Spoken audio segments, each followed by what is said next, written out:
The Russo-Japanese War. While noting the sharp decline in vodka production in Western Russia following the conflict, it was held by contemporary society to be a massive embarrassment for the Russian Empire. Newspapers around the world followed the exploits of Russia's Baltic Fleet as they maneuvered into combat against the Japanese Navy. A largely forgotten war, it is the linchpin between 19th and 20th century imperialist wars. The events set in motion by this conflict have shaped the world to this day.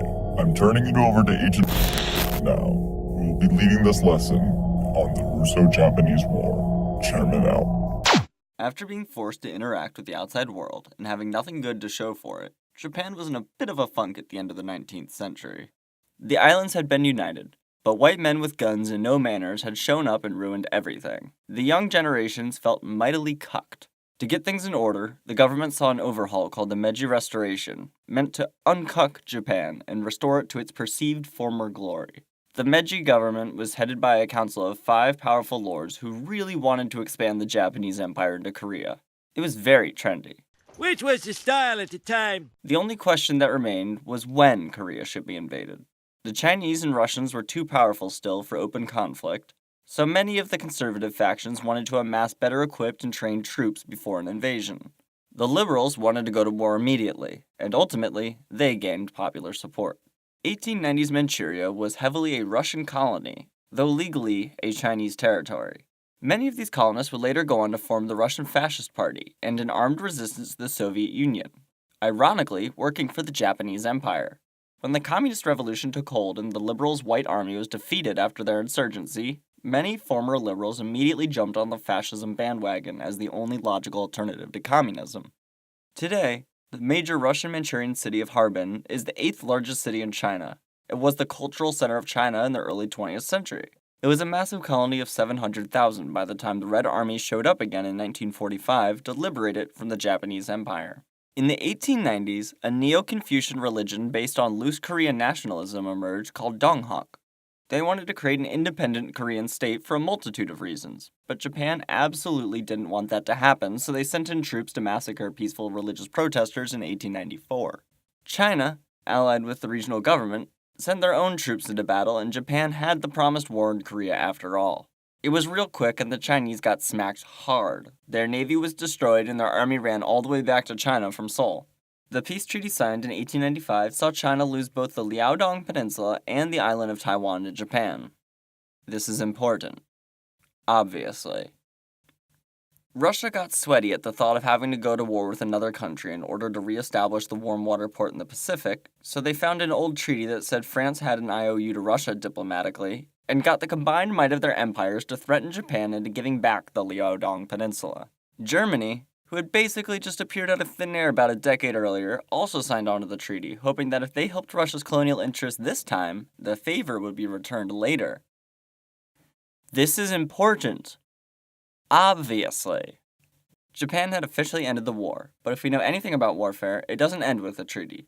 Immediately, Japanese spies in Seoul assassinated Queen Min of Korea inside her own palace. The king fled for Russia, and the people of Korea rose up to overthrow the pro-Japanese government and hung the members of the cabinet in the streets. Japan was upset, feeling cucked by European powers yet again.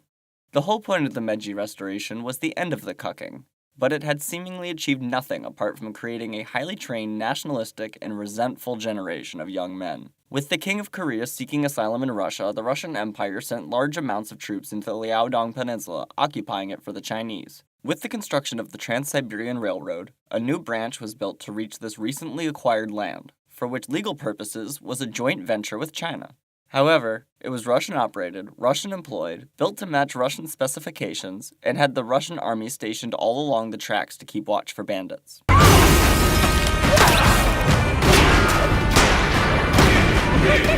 The Russians set up a port and military fortress at Port Arthur and started to entrench themselves in that location.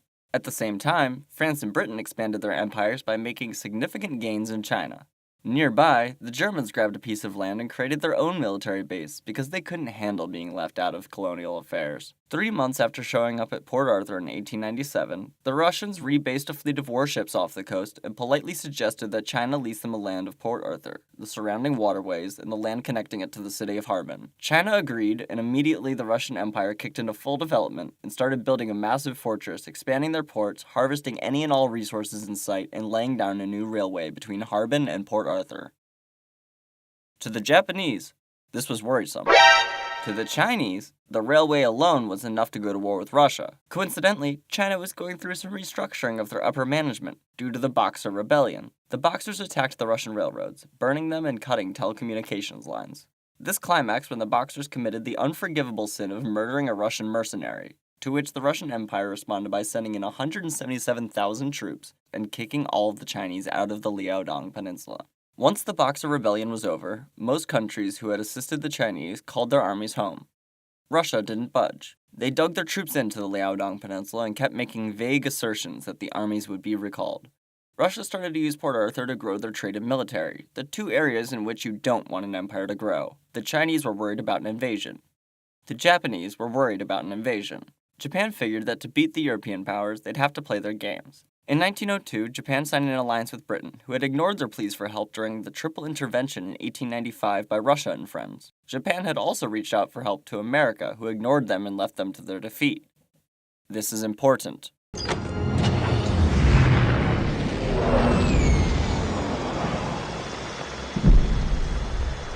Obviously. With this new treaty signed, the Japanese felt they had leveled the military playing field. The 5 oligarchs of Meiji Japan were split on whether going to war with Russia was cost-efficient or not, so they decided to try to reach a diplomatic compromise. Japan and Russia would split the land at the 39th parallel, with Russia receiving Manchuria to the north and Japan receiving Korea to the south. The two empires would refrain from engaging in conflict with each other in this region, and would refrain from impeding in the region's socio-economic development. Russia countered with an offer that they could split the land at the 39th parallel, Japan wouldn't mess with anything to do with Russia, and Russia wouldn't be barred from interfering in Korean affairs, which they wanted to be an independent state. Japan was outraged and countered with more generous terms in line with Russia's demands. This would go back and forth, with small compromise achieved each time. Japan realized they could spin this war in such a way that would engage both Britain and America on their side voluntarily. They knew that Manchuria was full of natural riches, and if they marketed this as a war for free trade, they could convince other colonial empires to join in due to their mutual greed. Japan and Russia renegotiated these terms for over a year before Japan realized that Russia was just buying time to move their military from Europe to Manchuria. The whole time since the First Sino-Japanese War, Tsar Nicholas II's cousin Kaiser Wilhelm was writing letters to convince Nicholas to invade Japan. Wilhelm hit him with rhetoric on all fronts, but mostly played to Nicholas's bigotry and ego. He claimed that all of Europe looked to the power of the Russian Empire to protect them from the yellow peril of the East, and that God himself had anointed Russia with this power. Wilhelm claimed that Nicholas himself was the savior of the white race, and the future of the region was 20 to 30 million Chinese, supported by a half-dozen Japanese divisions, led by competent, intrepid Japanese officers full of hatred for Christianity. It is the realization of the yellow peril, which I described a few years ago, and I was ridiculed by the majority of people for my graphic depiction of it. Signed, Willie, Admiral of the Atlantic. Popular opinion around the world was that the Kaiser was a demagoguing racist, but the Tsar was convinced that if he were to pursue this war against Japan, he would be aided by Germany. Wilhelm routinely wrote him about God's will giving Russia the divine right to annex Korea, and how they should work together to split up all of the British colonies over there. When Nicholas was feeling that peace might be a better solution for everyone on the peninsula, Wilhelm was furious, saying that the peace of the region was secondary to undertaking the protection and defense of the white race, and with it, Christian civilization against the yellow race. And the Japs are determined to ensure the domination of the yellow race in East Asia, to put themselves at its head and organize and lead it into battle against the white race. That is the kernel of the situation, and therefore there can be very little doubt about where the sympathies of all halfway intelligent Europeans should lie. England betrayed Europe's interest to America in a cowardly and shameful way over the Panama Canal question, so as to be left in peace by the Yankees. Will the Tsar likewise betray the interests of the white race to the yellow as to be left in peace and not embarrass the Hague Tribunal too much? Alleging that he's too chicken to go in front of the Hague is a pretty bold way to peer pressure your cousin into ethnic cleansing. Remember how France had signed a treaty with Russia way back when? Well, they wish they could forget it, as Germany fans the flames of war for Russia in the east, where France's precarious colonies are on the precipice of independence already. The French premier declares that the treaty only applies to Russia and Europe, and that they have no obligation to Asian affairs, clearing the way for Germany to be Russia's only ally in this war. When it came to Wilhelm's calls for war, Nicholas listened to Nancy Reagan and just say no. Which prompted Wilhelm to call him not white enough. Nicholas, of course, responded by saying that the Japanese were little yellow monkeys before the might and sheer numbers of his army and navy, and tensions were raised globally. By this time, the Japanese had been mostly excluded from these discussions and were just listening in like everyone else. Logically, all of this terrified them. They saw Russia as a warmonger and Germany as its racist lackey, so they preemptively declared war on Russia in December 1903. Months go by. The Russians don't respond. Nicholas keeps speaking as if the negotiations are continuing. In early 1904, Japan cuts all diplomatic ties with Russia and invades Manchuria. It was a quick battle as the Russians were totally unprepared. Their Pacific fleet was sunk and Port Arthur was seized. Tsar Nicholas claimed he had no idea the Japanese wanted to go to war and declared war back on them 8 days later. In 1907, the Second Hague Tribunal would declare this an illegal way to start a war. So you can thank Japan for making uncommunicated military invasion illegal. The land battle saw high losses for both sides of the conflict, but the highest cost was inflicted upon the civilian populations. The Russian Empire would massacre Chinese populations because they couldn't discern Chinese civilians from Japanese combatants due to being incredibly racist and stoked on the fears of Wilhelm's Yellow Peril. The Japanese would then come back in after the Russians would scorch the earth, and then execute suspected Russian spies. One city, called Liaoyang, was overrun 3 days in a row by 3 different armies. The scorched earth policy of the Russian Empire, combined with the modicum of humanity that the Japanese Empire would occasionally show the Korean people, would create a short-term impression that the Japanese were pretty alright. Korean mercenary groups started cropping up under the Japanese, called Chungusis, who would raid supply trains reinforcing the Russian army. One of these Chungusis would go on to become the Old Marshal of Korea after the Japanese Empire's collapse. So with no Pacific Fleet and no way to reliably reinforce the Eastern Army, how was Russia going to win this war? By sailing their superior Baltic Fleet down there and showing them a thing or two, that's how. Admiral Zinovy Rozhesvensky said go, and the ships weren't in operational condition. So the entire Russian Navy went to work on repairing the entire Baltic Fleet and getting it ready to go to war. Russian nationalism had been stoked to a certain degree, but when you run out of volunteers to go and replace the armies and navy that have been wiped out, you have to get crafty. Aside from the typical drafting, the Russian Navy would get young men drunk at bars and kidnap them. When the men would wake up, they'd be on a ship, off to go to war with Japan. And of course, since this is Nicholas II we're talking about, many of these abductees were from the Ashkenazi Jewish population, which we'll cover in a later video. I promise it'll be a happier tale than this chapter for them. On a side note, this war was a watershed moment for military logistics. This marked the advent of steel warships in battle, was the introduction of intercontinental railroad in battle, and marked the dying breaths of mounted cavalry, wagon supply, and coal-powered ships. To successfully dock at these European ports and travel through the Suez Canal, the Baltic Fleet had to follow the letter of international maritime law. You're a crook, Captain Hook. Judge, won't you throw the book at the pie? Along with having to escort several hospital ships that were very obvious and burned bright lights all night long, the Baltic Fleet couldn't refuel at neutral ports. So they had to have a supply train of coal-carrying ships, which also needed their own coal, and in turn their own coal-carrying ships. Overall, it is estimated that the Baltic Fleet took over 500,000 tons of coal with them on this campaign.